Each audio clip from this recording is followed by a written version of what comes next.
Habari za asubuhi, buenas tardes, good afternoon, wherever you're joining us around the world. We're excited that you're here, and we're so glad that you're joining us for this conversation. I'm William Edmond White, and I want to thank you for taking a few minutes to be part of this exploratory discussion. This is not the book launch. This is not a class. This is simply a moment to identify something I've been seeing for a long time and to invite people into a different way of thinking about marriage.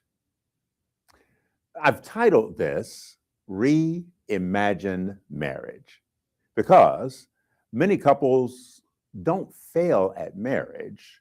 They drift into it. Perhaps they drift in it, maybe drift out of it without ever slowing down to talk about what they're actually building. Today is about identifying or naming that gap, sharing a vision, and opening the door for some next conversations.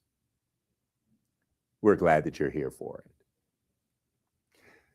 We prepare for careers. We prepare for retirement. We prepare for vacations, sometimes even more than we prepare for marriages. And yet marriage is one of the most powerful institutions shaping our lives, our families, our communities, our organizations, our churches, even our municipalities.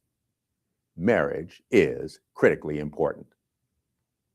When my children were teenagers, turning 16, they could not wait to drive. As I helped them learn to drive, I discovered that a teenager has to complete dozens of hours of instructions to drive a 3,000-pound car, about 1.5 tons.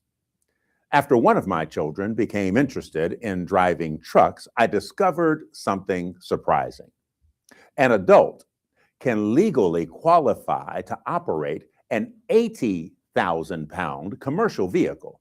That's 40 tons without a required number of training hours. Let's do the math. That's 25 times greater weight and less training. Marriage works the same way, doesn't it? Love, the desire to drive. Preparation is the competence to do it safely. And too many couples are handed the keys of marriage without preparation or demonstrating that they're ready for the responsibility. Isn't that interesting? This isn't about telling anyone that they're doing marriage wrong. It's about start asking a better question. What if we prepared for marriage and supported marriage with the same intentionality that we give everything else that matters, especially weightier things? This conversation is for engaged couples, married couples, singles thinking about marriage, pastors, leaders, organizations, anyone who cares about healthy relationships. Most couples don't fail because they didn't love each other. They struggle because they weren't prepared for what marriage or love would demand of them. Have you seen people who are great at playing solo games like cards, dominoes, tennis, basketball? They're great one-on-one, but they struggle making the adjustment to play with a teammate. That happens in marriage.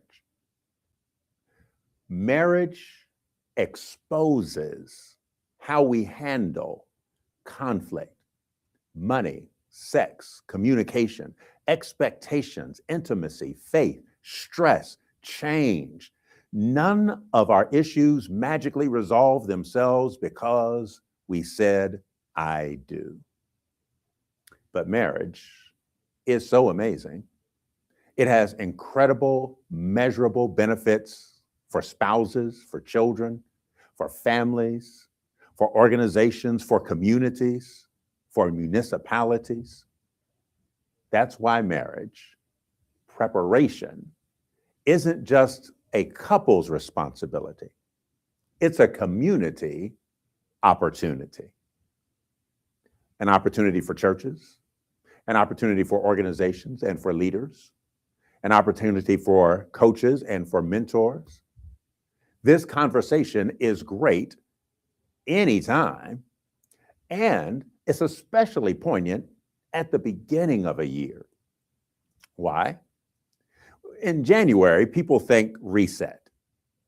They think vision, goals, commitments, how they're going to be different and better in the year.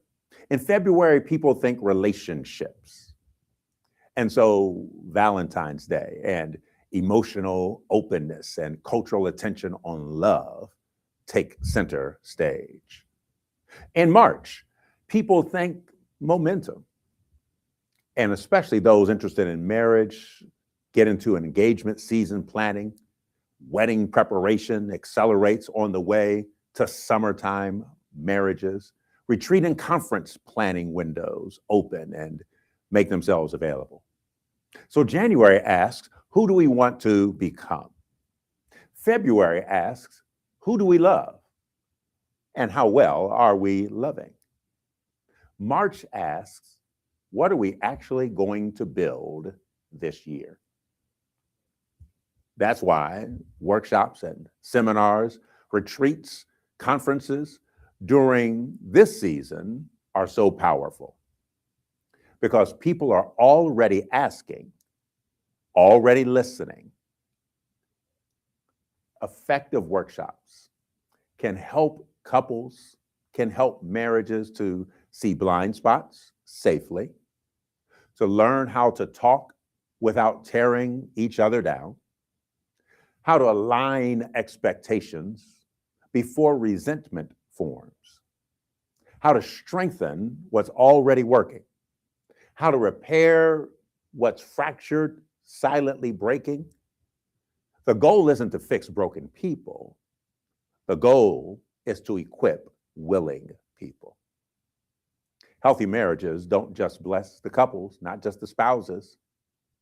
They stabilize churches, strengthen teams, reduce burnout, and create emotionally healthy environments. Marriage is important.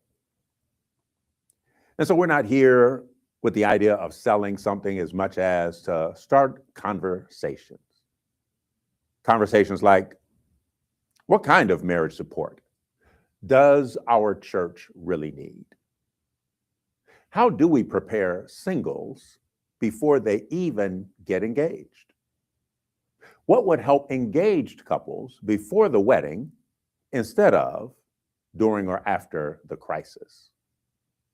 What would help a Valentine's workshop look like if it focused on skills, not just on sentiment? Could a retreat or conference create space for healing, growth, and renewal? Interested in that kind of conversation? If today's message connects, if you get what we're talking about, if it resonates, whether as a couple or a church leader, the next step is simply a conversation. You can use the QR code here, schedule a time. We'd like to connect with you. If you're looking to connect regarding our first book, the resource or the foundation for this conversation, this QR code can help you, and you can visit us at thedifferencefactor.org. Strong marriages don't happen by accident or inevitably. They happen because people choose to prepare, to support, and to grow. So if this experience sparked an idea for a workshop, a seminar, a Valentine's experience, a retreat, or even a longer-term marriage initiative, let's talk. Let's have a conversation. Not because anybody's failed, but because marriage is too important to leave to chance. especially chance with a lack of preparation. Marriage deserves more than good intentions. It deserves honest conversations, shared language, and thoughtful preparation. Reimagining marriage doesn't mean rejecting traditions already established. It does mean being responsible with marriage and its purpose. So thank you for joining us, for sharing this time with me. Wherever you're watching from, we're excited that you made it, grateful for your presence, and look forward to the conversations that may follow.